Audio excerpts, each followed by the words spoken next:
Hello सांग माने जय जगन्नाथ सुची होम्स एंड हैप्पीनेस चैनल को आपण मान को बहुत बहुत स्वागत। आज रेसिपी निरामिष मिक्स तरकारी। मिक्स तरकारी पाई मु एठी किछि बंधाकोबी बोईताल और आलू को काटिकी नेछि आउ किछि पोटल और सोयाबीन को मु एठी पूर्वरु ही छाणीकी नेछि। आपण माने चाहिले आपण को पसंद हिसाब रे किछि भी पनीपरिबा यूज करि पारिबे। मसला पाई मु गोटे मीडियम साइज रो टमाटर नड़िया करा तेजपत्र गुजराती लवंग अदा और जीरा नेछि। एबे हमें सबू किछि को गोटे फाइन पेस्ट बनै दबा। देखंतु मु एठी मसला को बहुत भल भाव रे ग्राइंड कर नै छी। तापरे मु एठी गोटे करेई रे 3 चम्मच साधा तेल व्यवहार करछि। आपण माने चाहिले एटाको घियो रे मध्ये बनै पारबे। यार टेस्ट आउरी अधिक बढ़ी जिवो।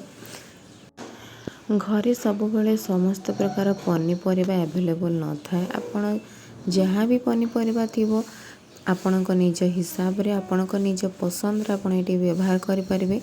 सोयाबीन मिक्स तरकारी निश्चय व्यवहार करेंगे। यहाँ बहुत ही भल टेस्ट आसे।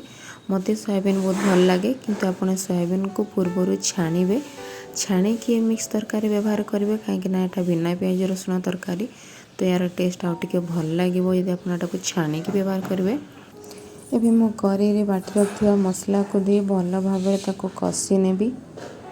जेबे भी आप निरामिष तरकारी बनाउछंती तो से मसला रे आप नड़िया करा निश्चय भाव में व्यवहार करेंगे।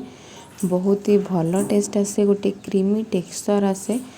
एबे मु मसला रे किछि भिजी रखथिबा बुट डाली व्यवहार करबी। आपण माने चाहिले बुट डाली को स्किप मध्य कर पारबे किंतु मते बहुत भल लागे आपण बुट डाली बा काबुली चना को मध्य व्यवहार करि पारबे। यदि आपण काबुली चना व्यवहार करिया को चाहथिबे तो ताको पूर्वर सिझे की व्यवहार करेंगे। मसला धीरे धीरे भल भाव में कषि हो आसलानी।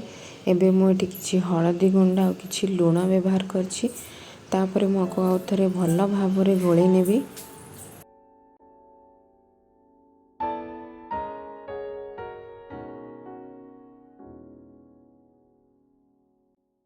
देखिपे आपण मैंने मसला बहुत भल भाव में कषि हो आसलानी।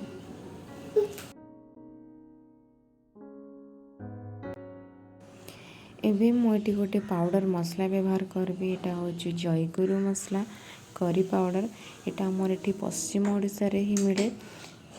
एटा बिना प्याज रसुण मसला और बहुत ही टेस्टी लगे। तो मुझे जयगुरु मसला को 2-3 चामच ये व्यवहार करछि। और ये मो धनिया पाउडर व्यवहार करछि।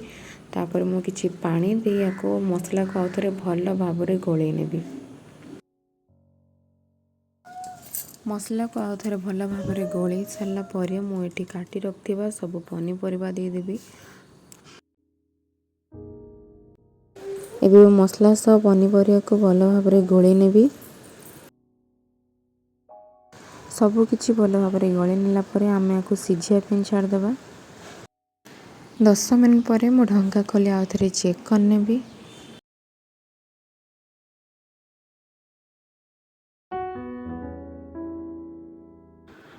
सबकि पनीपरिया मु भल भाव में घाटी सारा पर ये छाणी रखि सोयाबीन और पोटल को तरकारी देदेवी। आउ सबकि को आउ थे भल भाव में मिसई नेबी।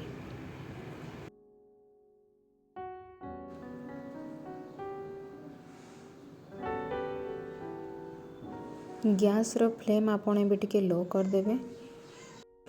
एबे आमे तरकारी को आउ 10 मिनट सिझिया पे भल रे छाड़ी दबा।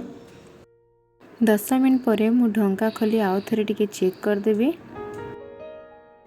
आपण माने देखुथिबे तरकारी पानी बाहरी आसलानी। आमे लुण देइथिलु तो सिम कला परे तरकारी पानी बाहरी आछि। आ पनीपरिबा बहुत भल भाव रे सिझी जाइछि। निरामिष तरकारी तो आमर भी रेडी हो गला। तो ऊपर टिके कस्तूरी मेथी पके गरम गरम सर्व करवा ए मिक्स तरकारी। आपण माने थरे गुरुवार सुदशा व्रत बा कौन सी प्रकार बार व्रत रे एमती तरकारी थरे रांधिकी निश्चय देखिबे। बहुत ही भल टेस्ट आसताए। बहुत कम परिवार कम मसला रे एटा बहुत टेस्टी बनिकी तैयारी हुए। आपण जदि केबे भी रेसिपी बनाती तो मते कमेंट रे निश्चय जणेबे आपण को यार टेस्ट केमती लागिला। वीडियोटी को लास्ट पर्यंत देखिथिबारु आपण मानकु बहुत बहुत धन्यवाद। मो चैनल को सब्सक्राइब करिया को भूलिबेनी। आ लाइक कमेंट से निश्चय करेंगे। धन्यवाद।